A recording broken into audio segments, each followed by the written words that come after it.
balancing emotional and logical appeals in persuasive messages. One of the most important decisions to make when crafting persuasive messages is finding the optimum balance of emotional and logical appeals. Few message appeals are entirely emotional or entirely logical. So knowing enough about your audience to mix just the right blend of appeals will help you create more effective messages for both internal and external audiences. Every persuasive message is built around appeals, the specific message components that resonate with your target audience. An emotional appeal calls on audience feelings and sympathies rather than on facts, figures, and rational arguments. For instance, you can make use of the emotion surrounding certain words such as success, prestige, security, and comfort. Much of the advertising aimed at consumers relies on emotional appeals. In contrast to an emotional appeal, a logical appeal calls on reasoning and evidence. The basic approach with a logical appeal is to make a claim based on a rational argument, supported by solid evidence. Most business decisions are based on objective, measurable factors, such as productivity or return on investment. So it's no surprise that persuasive business messages rely heavily on logical appeals.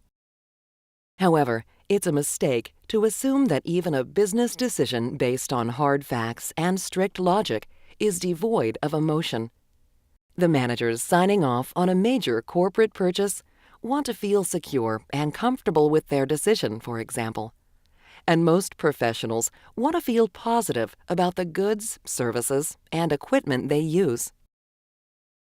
A helpful way to frame this challenge is to imagine that you have a large control knob in front of you as you plan to write persuasive messages. You can turn it one way to increase the emotional appeal, and turn it the other way to increase the logical appeal. The more you know about your audience, the better you'll be able to dial in the optimum balance for every message. Let's assume you want to persuade company management to establish an on-site daycare center. Anything that involves employees and their children is obviously going to have some strong emotional elements.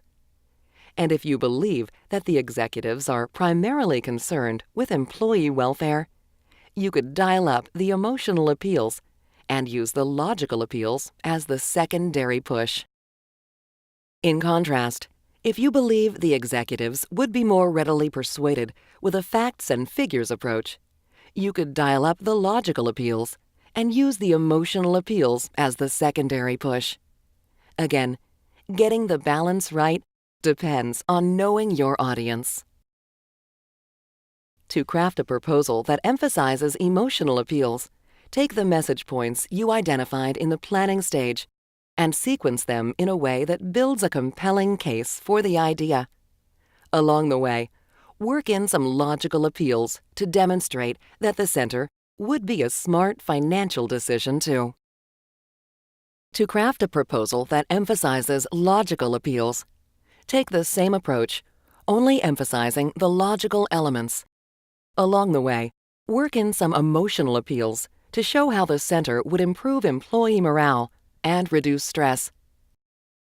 Apply this notion of dialing in the right balance to every persuasive message you write. And remember that even with the most logical proposals, people want to feel good about the decisions you're asking them to make. So pay careful attention to their emotional needs as well.